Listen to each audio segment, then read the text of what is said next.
गांव में तो सब जगह अकाल की परिस्थिति हो गई है। लगता नहीं कि अब इस गांव में ज्यादा दिन रुकना उचित होगा। काम के लिए बाहर गांव तो जाना ही पड़ेगा। भूषण काम की तलाश में दूसरे गांव की ओर निकल पड़ता है। चलते चलते वह विजयपुर गांव में आ जाता है। वहां उसका रहने का कोई ठिकाना नहीं था और उसके पास कोई काम भी नहीं था। चलते चलते वह एक अमीर किसान जगत सेठ के पास आ पहुंचता है। सेठ जी, मैं भूषण दूसरे गांव से आया हूँ। हमारे गांव में अकाल की परिस्थिति हो गई है। लोगों के खेत सूखे पड़े हैं। गांव में बूंद बूंद पानी के लिए लोग तरस रहे हैं। अगर मुझे आपके पास कुछ काम मिल जाएगा तो बहुत कृपा होगी बड़े भाई। अरे रे, लगता है तुम्हारी हालत बहुत खस्ता हो गई है। ठीक है, वैसे मेरे पास एक काम तो है, पर लगता नहीं कि तुम वो कर पाओगे। सेठ जी, आप चिंता ना करें, मुझे आप कोई भी काम दे सकते हैं। मैं वो काम पूरी मेहनत और ईमानदारी से करूंगा। अच्छा ठीक है भूषण, तो कान खोल कर सुन लो। मेरे पास 50 गायें और 50 भैंसे हैं। तुम्हें हर रोज इन जानवरों का गोबर निकालना होगा और रोज सुबह शाम उन्हें चारा पानी देना होगा। महीने के आखिर में तुम्हें इस काम के लिए 200 रुपए मिलेंगे और हाँ, 2 वक्त का खाना भी हमारी तरफ से मुफ्त दिया जाएगा। बोलो, क्या तुम ये काम कर पाओगे? अरे बाप रे, 50 गाय और भैंसों को संभालना आसान काम नहीं है, पर अब मैं कुछ कर भी तो नहीं सकता।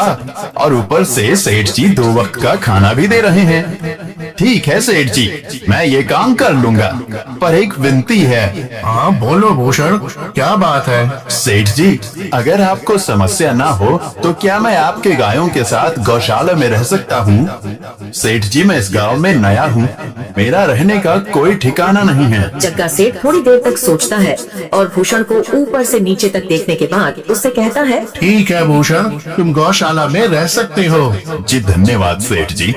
तब से भूषण गौशाला में रहकर अपना काम करने लगता है। वह रोज जल्दी उठकर गाय और भैंसों का गोबर निकालता, उन्हें चारा डालता और समय पर पानी भी पिलाता था। हर रोज भूषण अपना काम ईमानदारी और पूरी मेहनत से करता था। जगत सेठ को भी भूषण का काम बहुत पसंद आने लगा, क्योंकि वह अपना काम सफाई से करता था। एक दिन जगत सेठ भूषण को बुलाकर उससे बोलता है, भूषण, मुझे तुम्हारा काम बहुत पसंद आया है। तुम गाय और भैंसों का अच्छा ख्याल रख रहे हो, इसलिए दूध की गुणवत्ता भी बढ़ गई है और गायें पहले से ज्यादा दूध भी दे रही हैं। इसलिए मैं आज से तुम्हारी तनख्वाह बढ़ाकर पूरे 400 रुपए कर रहा हूँ।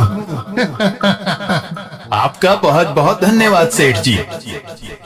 कुछ दिन ऐसे ही बीतने लगते हैं। भूषण जगत सेठ के पास बहुत मेहनत और ईमानदारी से काम करता है। धीरे धीरे भूषण के पास अच्छा खासा रुपया जमा हो जाता है, जिससे वह अपने लिए छोटा सा रहने लायक एक कुटिया बनवा लेता है। उस गौशाला में सोकर तो नाक से गोबर की गंध अभी भी नहीं जा रही। अब आखिरकार मुझे अपने घर में चैन से सोने को तो मिलेगा। तब से भूषण जगत सेठ के पास गौशाला में काम करने आता और 2 वक्त का खाना खाकर अपने घर सोने के लिए चला जाता था। कई साल ऐसे ही बीत जाते हैं। भूषण की मेहनत के कारण उसके पास अच्छा खासा रुपया जमा हो जाता है। एक दिन भूषण जगत सेठ से बोलता है, सेठ जी, आजकल गांव में चोरी की समस्या बहुत बढ़ गई है और मेरे पास कुछ रुपए भी जमा हैं जो मैंने अपने घर में रखे हुए हैं, पर मुझे उन पैसों की चोरी की चिंता हो रही है। आपको तो पता है कि मैं दिन भर आपके पास ही काम करता हूँ और सिर्फ रात में ही घर सोने जाता हूँ, इसलिए मुझे रोज उन पैसों की चोरी की चिंता सताती है। हाँ भूषण, तुम बात तो बिल्कुल सही कह रहे हो। आए दिन गांव में नए नए चोरी के किस्से सामने आ रहे हैं और दिन भर तो तुम्हारा घर खाली ही रहता है, तो चोरी होने की संभावना तो जरूर है। जगत सेठ थोड़ी देर सोचता है और फिर भूषण से कहता है, देखो भूषण, ऐसे समय में तो गांव में एक ही जगह है जहां पर तुम्हारा धन सुरक्षित रह सकता है, और वो है जमींदार का घर। क्या जमींदार का घर? हाँ भूषण, इस गांव के जमींदार बहुत ईमानदार और दयालु हैं। ऐसा मैंने कुछ लोगों से सुना है और उनके घर पर बहुत सारे पहरेदार भी हैं, तो चोरी होने की संभावना बहुत कम है। तुम अपने पैसे उनके पास रख सकते हो। अच्छा, ऐसा है क्या सेठ जी? ठीक है, फिर आज ही मैं जमींदार जी से मिलकर बात करता हूँ और उन्हें अपनी समस्या बताता हूँ। उस दिन भूषण जमींदार जी के घर उनसे बात करने जाता है। तुम को कहाँ अंदर आए जा रहे हो? वहीं रुक जाओ। जी मुझे जमींदार जी से मिलना है, मुझे उनसे कुछ काम है। क्या काम है तुमको उनसे? मुझे जरा बताओ। जी मुझे कुछ पैसे रखवाने थे उनके पास, यही काम के लिए आया था मैं। अच्छा ठीक है, तुम अंदर जा सकते हो। नमस्ते जमींदार जी, मैं भूषण जगत सेठ के यहाँ काम करता हूँ। कुछ साल पहले ही मैं दूसरे गांव से यहाँ आया हूँ। अच्छा भूषण, बोलो तुम्हारा क्या काम है मेरे पास? जमींदार जी, मैं सालों से जगत सेठ के पास काम कर रहा हूँ और मैंने कुछ रुपए भी जमा कर लिए हैं, पर बात यह है कि गांव में चोरी की समस्या बहुत बढ़ गई है, तो मुझे अपने रुपए घर में रखने से डर लग रहा है। अच्छा, कितने रुपए जमा किए हैं तुमने? जमींदार जी, यही कोई 5 से 6 हजार रुपए होंगे मेरे पास। वाह, ये तो बड़ी रकम है। मैंने आपकी ईमानदारी के बारे में लोगों से बहुत सुना है, इसलिए मैं अपनी रकम आपके पास कुछ वक्त के लिए रखने आया हूँ। हाँ भूषण, तुमने बिल्कुल सही सुना है। तुम्हारी रकम मेरे पास पूरी तरह से सुरक्षित रहेगी। तुम अब चिंता ही छोड़ दो, मैं सब देख लूंगा। भूषण अपने पैसों की थैली जमींदार को दे देता है। ये पूरे 5,800 रुपए हैं, आप गिनकर देख लीजिए। गिनने की क्या जरूरत है? तुम तो जगत सेठ के आदमी हो, मुझे तुम पर पूरा विश्वास है। जमींदार जी, आपका बहुत बहुत धन्यवाद। अब मुझे चोरों का कोई डर नहीं है, क्योंकि मेरे पैसे सुरक्षित हाथों में हैं। अरे भूषण, कोई बात नहीं, धन्यवाद तो मुझे बोलना चाहिए, जो तुम मेरे पास आए अपने रुपए रखने के लिए। भूषण अपने पैसे जमींदार को देकर अपने घर चला जाता है। हाँ भूषण, तुम्हारे पैसे मेरे हाथों में ही अच्छे लगते हैं। ऐसे ही भूषण ईमानदारी और मेहनत से जगत सेठ के यहाँ काम कर रहा था। देखते ही देखते 2 साल ऐसे ही बीत जाते हैं। एक दिन भूषण सोचता है, अब बहुत साल हो गए जगत सेठ के यहाँ काम करते हुए।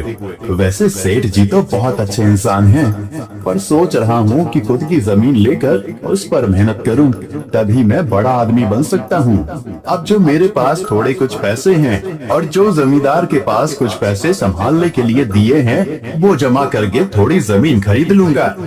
आज ही जमींदार से मिलने जाता हूँ और अपने रुपए मांगता हूँ। ये सोचकर भूषण जमींदार जी के घर चला जाता है। जमींदार जी, मैं अपने रुपए वापस लेने आया हूँ। आपके पास मैंने 5,800 रुपए दिए थे संभालने के लिए। अरे भाई साहब, मैंने पहचाना नहीं आपको, वैसे कौन हो आप? अरे जमींदार जी, मैं भूषण हूँ। पिछले साल मैंने आपको पैसे संभालने के लिए दिए थे, याद आया कुछ? अरे भाई साहब, मेरे पास कितने सारे लोग आते जाते हैं पैसे रखने के लिए, और सभी के साथ मेरा अच्छा व्यवहार होता है। वैसे आपके पास कोई कागजात हैं क्या? क्योंकि मैं हर व्यक्ति से कागज पर ही व्यवहार करता हूँ। किसने कितने पैसे दिए, किसके कितने पैसे रखे हैं, सबका व्यवहार रहता है मेरे पास। जमींदार जी, ये आप क्या बात कर रहे हैं? आपकी ईमानदारी देखकर ही मैंने आपको पैसे दिए थे संभालने के लिए, और आप अब ऐसी बातें कर रहे हैं। कृपया करके मेरे पैसे मुझे वापस कीजिए। हाँ भूषण, मैं ईमानदारी से ही काम करता हूँ, इसलिए तो तुमसे मैं डॉक्यूमेंट्स मांग रहा हूँ। क्या तुम्हें पता नहीं, जब तुम किसी से पैसों का व्यवहार करते हो तो तुम्हें स्टाम्प पेपर पर लिख कर देना पड़ता है। तुम किसी से भी पूछ सकते हो। नहीं जमींदार जी, मैं आपके पैर पड़ता हूँ, कृपया करके मेरे रुपए मुझे दे दीजिए। बड़ी मेहनत से मैंने वो पैसे जमा किए थे, मुझ पर ऐसा अन्याय ना करें। अरे क्या ये झूठ मूठ का रोना धोना लगाया है? लगता है तुम ढोंगी हो और मेरी ईमानदारी और भोलेपन का फायदा उठाकर मुझसे ये रुपए लेने आए हो। रुक, तुझे अभी सबक सिखाता हूँ। जमींदार अपने आदमी को बुलाकर भूषण की पिटाई करने को कहता है। इसे तब तक मारो जब तक ये बेहोश हो जाए। इस 2 कौड़ी के आदमी ने मेरी ईमानदारी पर सवाल उठाया है, इसे छोड़ना मत। जमींदार के आदमी भूषण को डंडे से खूब मारते हैं। फिर भूषण दुखी होकर अपने घर चला जाता है। भूषण के शरीर पर घाव के निशान स्पष्ट दिखाई दे रहे थे। 2 दिन से भूषण घाव के दर्द के कारण जगत सेठ के घर घर काम के लिए नहीं जा पाता है, इसलिए अगले दिन जगत सेठ भूषण के पास आ जाते हैं। वह देखते हैं कि भूषण खाट पर सो रहा है और वह बड़ा ही चिंता में नजर आ रहा है। भूषण भाई, तुम 2 दिन काम पर नहीं आए, क्या हुआ भाई? तबीयत ठीक है ना तुम्हारी? कुछ समस्या है क्या? अरे सेठ जी, आप खुद यहाँ आए हो। आप खबर भिजवाते तो मैं खुद चला आता। अरे भूषण, कोई बात नहीं, तुम्हें देखकर लगता है तुम बीमार हो। क्या हुआ है तुम्हें? जगत सेठ, क्या बताऊं, जिस जमींदार के पास पिछले साल मैंने अपने पैसे संभालने को दिए थे, वो आज मुझे पैसे वापस नहीं करना चाहता।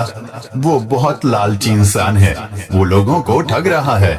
और जब मैंने बाद में गिड़गिड़ाना शुरू किया तो उसने डंडे से मार मार कर मेरी पिटाई करवा दी और मुझे वहाँ से धक्के मार कर निकाल दिया। अरे बाप रे, ये तो बड़ा ही गंभीर विषय है। मैंने तो जमींदार के बारे में अच्छा ही सुना था, और मुझे भी नहीं पता था कि वो इंसान इतना गिरा हुआ है। तभी मैं सोचूं, हर साल उसकी संपत्ति इतनी ज्यादा कैसे बढ़ रही है। मुझे माफ कर दो भूषण, मैंने ही तुम्हें जमींदार के पास जाने को बोला था। गलती तो मेरी भी है। नहीं जगत सेठ, आप तो मेरा अच्छा ही सोच रहे थे। ये तो उस जमींदार का लालच है। अब लगता नहीं मेरे पैसे उस जमींदार से वापस मिलेंगे भी।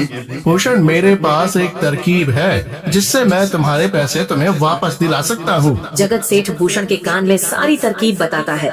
ठीक है सेठ जी, हे ऊपर वाले, ये तरकीब कामयाब होने दीजिए। अगले दिन जगत सेठ बहुत सारे पैसों को एक सूटकेस में भरकर खुद जमींदार के घर जाता है।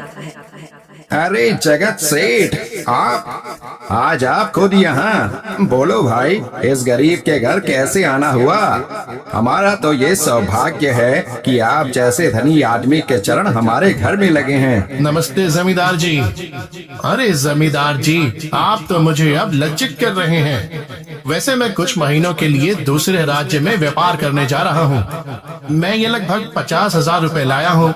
मुझे डर है कि कहीं ये चोरी ना हो जाए। क्या आप मेरे सारे पैसे अपने पास संभाल कर रख सकते हैं? आपके सिवाय इस गांव में और किसी पर भरोसा नहीं कर सकता। अरे जगत सेठ, ये भी कोई पूछने की बात है? मेरे पास आपके पैसे बिल्कुल सुरक्षित रहेंगे। आप निश्चित होकर व्यापार करने जा सकते हैं। इस बार तो बड़ी मछली हाथ लगी है। बार बार ऐसा मौका नहीं मिलता। भारी माल हाथ में लगने वाला है। तभी वहाँ पर भूषण आ जाता है। अरे भूषण, तुम? अच्छा हुआ तुम आ गए। मैं तुम्हारे पास ही आने वाला था।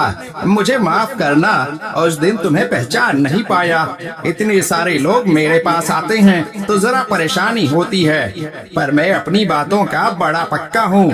हाँ रुको, मैं तुम्हारे सारे पैसे अभी देता हूँ। जमींदार भूषण के सारे पैसे उसे लौटा देता है। माफ करना भूषण, मेरे आदमियों ने तुम्हारे साथ उस दिन बदतमीजी की। मैं आज ही उनको काम से निकालता हूँ। भूषण बिना कुछ बोले वहाँ से चला जाता है। अरे क्या बात है जमींदार जी, आप तो अपनी बातों के बहुत पक्के हैं। तो ठीक है, मैं अपने सारे पैसे आपके पास रख सकता हूँ। जगत सेठ इतना बोल ही रहा था कि तभी वहाँ जगत सेठ का नौकर आ जाता है। मालिक, अब आपको बाहर के राज्य में जाने की कोई जरूरत नहीं है। अभी अभी व्यापारियों का संदेश आया है और उसने कहा कि वो खुद हमारे गांव आ रहे हैं। अरे ये तो बहुत बढ़िया बात हुई। अब मुझे इतनी दूर नहीं जाना पड़ेगा। सुन रहे हो जमींदार जी, व्यापारी यहाँ आ रहे हैं। अब मुझे नहीं लगता कि ये पैसे आपके पास रखने का कोई मतलब होगा। चलो, आपका बहुत बहुत धन्यवाद। आपने इतनी ईमानदारी दिखाई मुझे। हाँ, पर अगली बार जरूर आपके पास ही आऊंगा। ऐसा बोलकर जगत सेठ और उसका नौकर वहाँ से अपने पैसे लेकर चले जाते हैं। धत तेरी की, ये क्या हो गया? ये 50,000 तो चले गए और जो भूषण के 5,800 रुपए हड़प लिए थे वो भी चले गए। आपका बहुत बहुत धन्यवाद सेठ जी। अगर आज आप ना होते तो मेरी सारी जमा पूंजी वो जमींदार हड़प लेता। भूषण, कोई बात नहीं। जो व्यक्ति मेहनत और ईमानदारी से कमाता है, ऊपर वाले उसका कभी बुरा नहीं होने देते, और जो हराम की कमाई का खाता है उसका कभी अच्छा नहीं होने देते।